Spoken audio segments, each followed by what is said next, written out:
मध्य प्रदेश के पूर्व मुख्यमंत्री स्वर्गीय अर्जुन सिंह की जयंती पर विधानसभा में पुष्पांजलि सभा का आयोजन हुआ।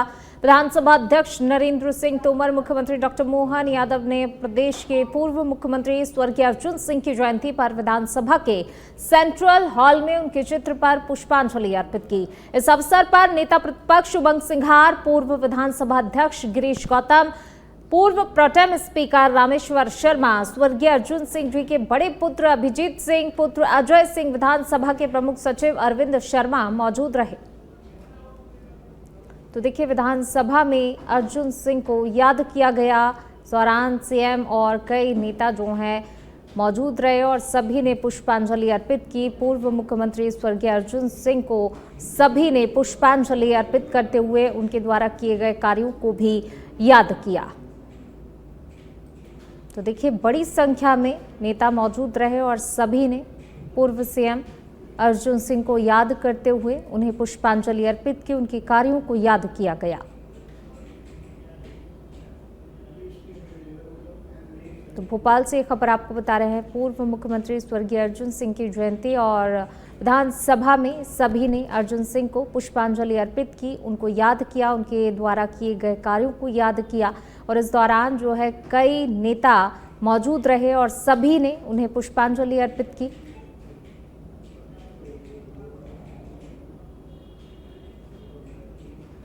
मध्य प्रदेश की राजनीति में स्वर्गीय अर्जुन सिंह जी का बड़ा अहम और महत्वपूर्ण रोल रहा है। 80 से 90 के दशक के बहुत प्रभावशाली व्यक्तित्वों में से एक, जो प्रदेश के 3 बार मुख्यमंत्री रहे, पंजाब के गवर्नर रहे, भारत सरकार के मंत्रालय में भी मानव संसाधन मंत्री के रूप में उनका बहुत अहम योगदान रहा। गरीब और पिछड़ा वर्ग के लिए सदैव उनके समर्थकों द्वारा और राज्य के द्वारा माना जाता है कि वो वंचित वर्ग की लड़ाई लड़ने में अग्रणी भूमिका निभाते रहे।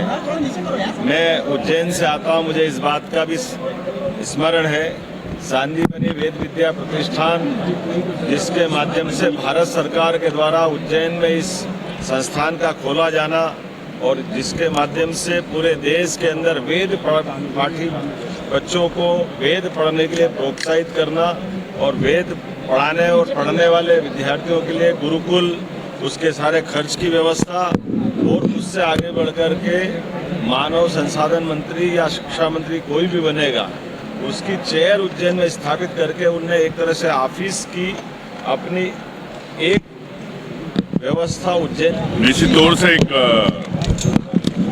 अर्जुन सिंह जी माननीय परम आदरणीय मध्य प्रदेश के इतिहास में, राजनीति में उनका एक योगदान रहा। राजनीतिक सफरनामे को उन्होंने किस प्रकार से जनसेवा से जोड़ा, और मैं मानता हूं कि उनकी शिक्षा नीति के अंदर, देश की शिक्षा नीति में उनका एक बड़ा योगदान रहा। विंध्य के साथ पूरा मध्य प्रदेश उन्हें एक राजनीतिक चाणक्य के रूप में भी जानता रहा। एक लाइन उनकी बड़ी मशहूर रही सरकारी महकमे में, वल्लभ भवन में, कि जब उनको जनसेवा के लिए जब कोई काम करना होता था तो नियमों में, जब अधिकारी नियम उन्हें बताते थे, तो नियमों को शिथिल करके तत्काल आदेश जारी किया जाए। ये आज भी एक इतिहास के। आज हमारे राज्य के पूर्व एवं स्वर्गीय मुख्यमंत्री माननीय श्री अर्जुन सिंह जी का जन्मदिन है। हम सभी विधानसभा परिसर में उनके चरणों में अपने श्रद्धा सुमन अर्पित करने के लिए यहाँ एकत्रित हुए हैं। मध्य प्रदेश ही नहीं, अपने तो सारा देश अर्जुन सिंह जी के नाम से परिचित है। उनका व्यक्तित्व और कृतित्व, उसकी ऊंचाई का जितना बखान किया जाए, मैं समझता हूँ शब्द ही कम पड़ जाएंगे। जब वे राज्य के मुख्यमंत्री रहे तो उस समय भी उन्होंने अपने अनेक कीर्तिमान स्थापित किए। उनकी निर्णय करने की जो चलिए बढ़ेंगे आगे बात अगली खबर की। मध्य प्रदेश के मुख्यमंत्री डॉक्टर मोहन यादव ने आज गुरु नानक जयंती के अवसर पर प्रदेशवासियों को बधाई और शुभकामनाएं दी। मुख्यमंत्री डॉक्टर मोहन यादव सुबह अरेरा कॉलोनी स्थित गुरुद्वारे पहुंचे, जहां उन्होंने गुरु नानक देव जी के चित्र पर पुष्प अर्पित किए और अरदास में शामिल हुए। इस अवसर पर उन्होंने कहा कि गुरु नानक देव जी ने समाज में सेवा, अनुशासन और समरसता का संदेश दिया। वे आज भी पूरे विश्व के लिए एक प्रेरणा स्रोत हैं। डॉक्टर यादव ने कहा कि गुरु नानक जी का जीवन मानवता और त्याग का प्रतीक है और हमें उनके आदर्शों पर चलने की आवश्यकता है। गुरुद्वारे में बड़ी संख्या में सिख समाज के लोग उपस्थित रहे।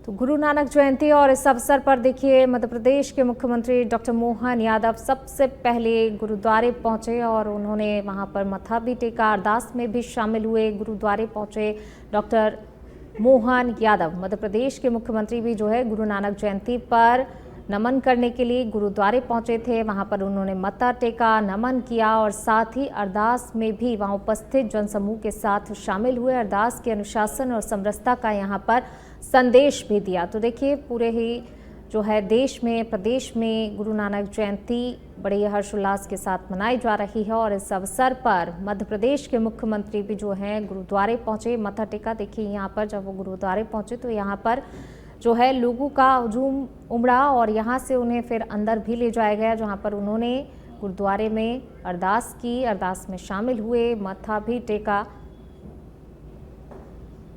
हमारे गुरु नानक जी का 556वें प्रकाश पर्व की बधाई देने भी आया हूँ।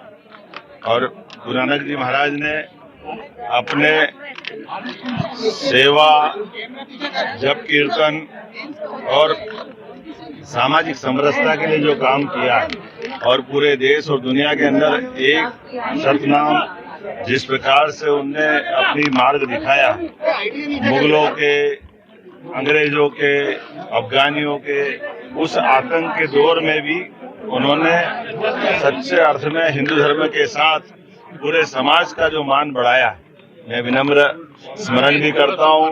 और वो तो साक्षात ईश्वर के समान है, वो हम सब पे कृपा करे। उनके मार्ग पे पूरा देश और प्रदेश उनको स्मरण भी करता और उनसे प्रेरणा पाता है।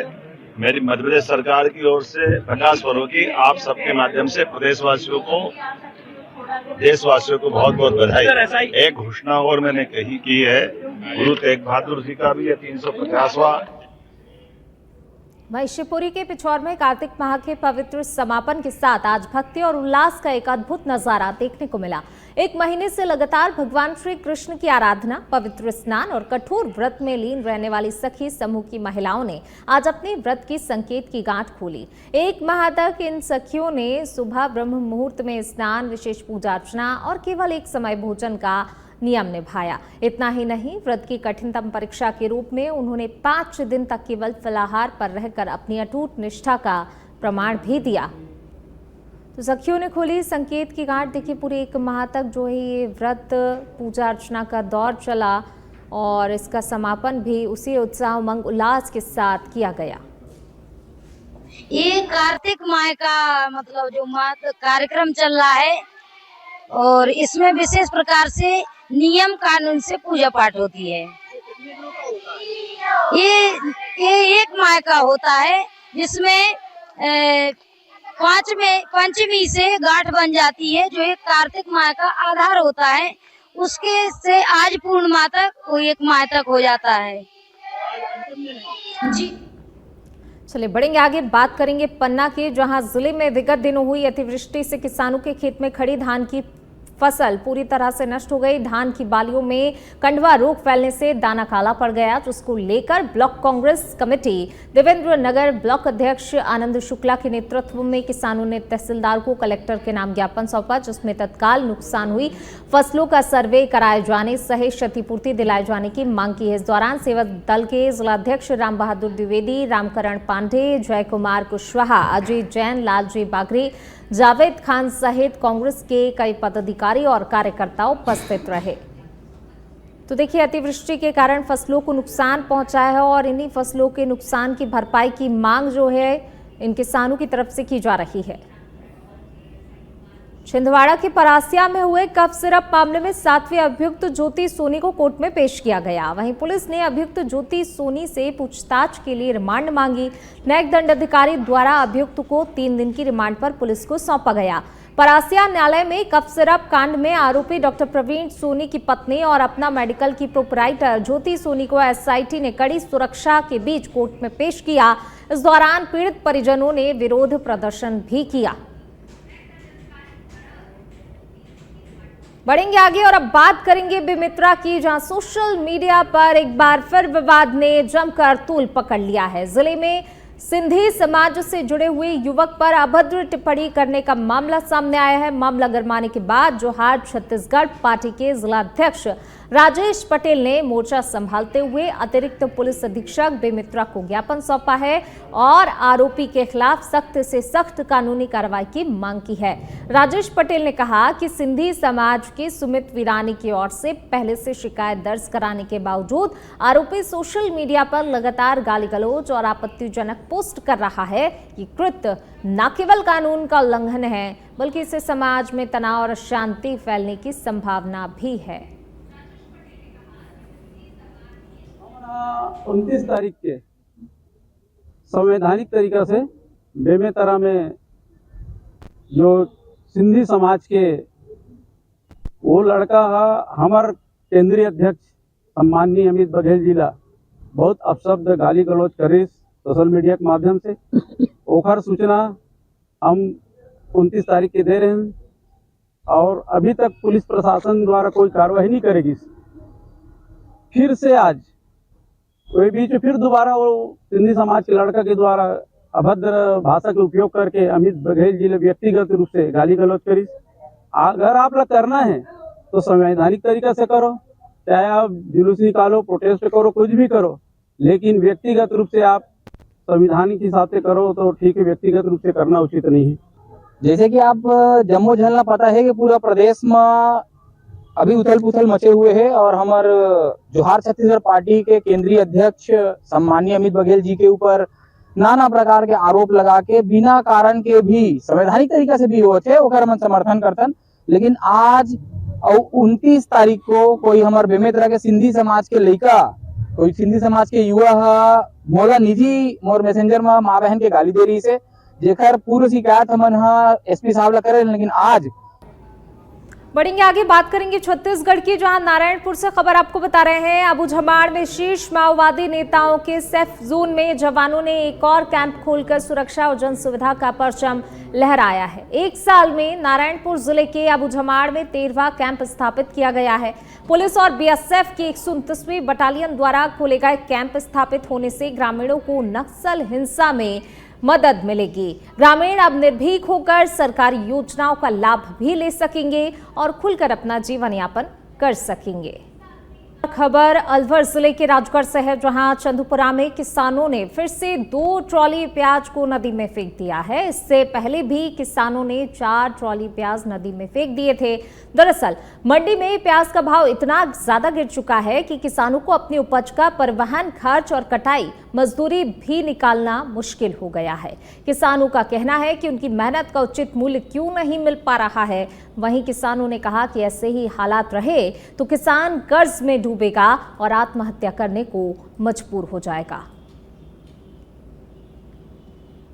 तो अलवर के राजगढ़ से ये खबर है, जहां पर देखिए किसान जो हैं मुश्किल में फंसते हुए नजर आ रहे हैं। 2 ट्रॉली प्याज अभी फिर से इनकी तरफ से फेंके गए हैं, पहले भी फेंके गए थे, क्योंकि उनका कहना है कि उन्हें जो है उचित मूल्य नहीं मिल पा रहा है और इसके चलते अब वो मजबूर हो गए हैं अपने प्याज को इस तरीके से फेंकने के लिए। और ऐसे में अगर ऐसे ही हालात बने रहे तो उनकी तरफ से ये भी कहा गया है कि किसान जो है कर्ज में तो डूबेगा ही, लेकिन कई किसानों के सामने कमोवेश ऐसी स्थिति आएगी कि वो आत्महत्या करने को भी मजबूर होंगे। तो उचित मूल्य ना मिलने से किसान जो है काफी हताश और निराश हो गए हैं। आसींद क्षेत्र के मालासेरी गांव में पिछले 3 दिनों से एक आक्रामक बंदर का आतंक छाया हुआ है। जी हां, जिससे ग्रामीण काफी ज्यादा दहशत में हैं। इस बंदर ने अब तक लगभग 8 से 10 लोगों को घायल कर दिया है। वहीं गांव वालों ने बताया कि पिछले 3 दिनों से ये बंदर लगातार लोगों पर हमला कर रहा है और अब तक कई लोगों को काटकर घायल भी कर दिया है, लेकिन अभी तक बंदर को पकड़ा नहीं जा सका है। बंदर के उत्पात के कारण गांव में भय का माहौल व्याप्त है। वहीं ग्रामीणों ने स्थानीय प्रशासन से समस्या पर तुरंत ही ध्यान देने की मांग की और जल्द से जल्द बंदर को पकड़ने की मांग की है ताकि लोगों को इस आतंक से निजात मिल सके। करीब शाम को 8:30 बजे में मेरे घर पे सोया हुआ था, तो यहाँ कोई बंदर पकड़ होकर आया, मेरे घर पे आके मेरा हमला कर दिया। मेरे सिर में चोट लगी है, मैं हॉस्पिटल गया और फिर मेरे हमला करने के बाद में 1-2 आदमी और हमला कर दिया। वो आदमी भी उनको लेके गए हैं और हमने और लेकिन अभी तक कोई नहीं आया यहाँ पे। पंचायत को भी बताएगा, पंचायत सरपंच को सौदा कर दिया, सचिव को फोन कर दिया, लेकिन अभी तक हमारे कोई नहीं हुआ। अभी कल स्कूल में बच्चों को परेशान कर दिया। सरदार वल्लभ भाई पटेल की 150वीं जयंती के उपलक्ष्य में यूनिटी मार्च की तैयारियों को लेकर डिडवाना के कामधेनु सभागार में भाजपा का सम्मेलन आयोजित हुआ। इस मौके पर भाजपा की प्रदेश उपाध्यक्ष ज्योति मृधा, जिलाध्यक्ष सुनीता, भाजपा नेता जितेंद्र सिंह रोधा ने कार्यकर्ताओं को संबोधित करते हुए हर घर स्वदेशी को लेकर मुहिम चलाने की अपील की है। तो वहीं उपाध्यक्ष ज्योति ने बताया कि अभियान के अंतर्गत जिले में यूनिटी मार्च निकाला जाएगा, जिसका उद्देश्य प्रधानमंत्री नरेंद्र मोदी के एक भारत आत्मनिर्भर भारत को लेकर युवाओं में जागृति लाना है। आप सबका बहुत बहुत स्वागत है यहाँ पे। डीडवाना का जो आज प्रेस वार्ता रखी गई है, प्रेस का जो आपसे डिस्कशन रखा गया है, वो भारत सरकार के माध्यम से जो एक अभी कार्यक्रम चल रहा है सरदार एट 150 यूनिटी मार्च, इसको लेकर के ये कार्यक्रम रखा गया है। और इसकी जो पहल करी गई है भारत सरकार की ओर से, हमारे प्रधानमंत्री जी की ओर से, वो युवाओं को राष्ट्र के प्रति उनमें एक गौरव की भावना को जगाना, एक एकता का भाव पैदा करना और कैसे समाज की ओर वो अपनी जिम्मेदारी ज़्यादा किस तरीके से जागृत करें और लोगों में। और बढ़ेंगे आगे, बात झुंझुनू की, जहां सूरजगढ़ के जाखोद गांव में हादसा। तेज रफ्तार थार ने दुकान के बाहर खड़ी लड़की को टक्कर मार दी। गंभीर घायल लड़की को झुंझुनू के लिए रेफर किया गया। वहीं हादसे के बाद आक्रोशित ग्रामीणों ने सड़क पर लंबा जाम लगा दिया। पुलिस की लापरवाही पर ग्रामीणों का गुस्सा भी फूट पड़ा। थार चालक की गिरफ्तारी की मांग पर अड़े हुए हैं ग्रामीण।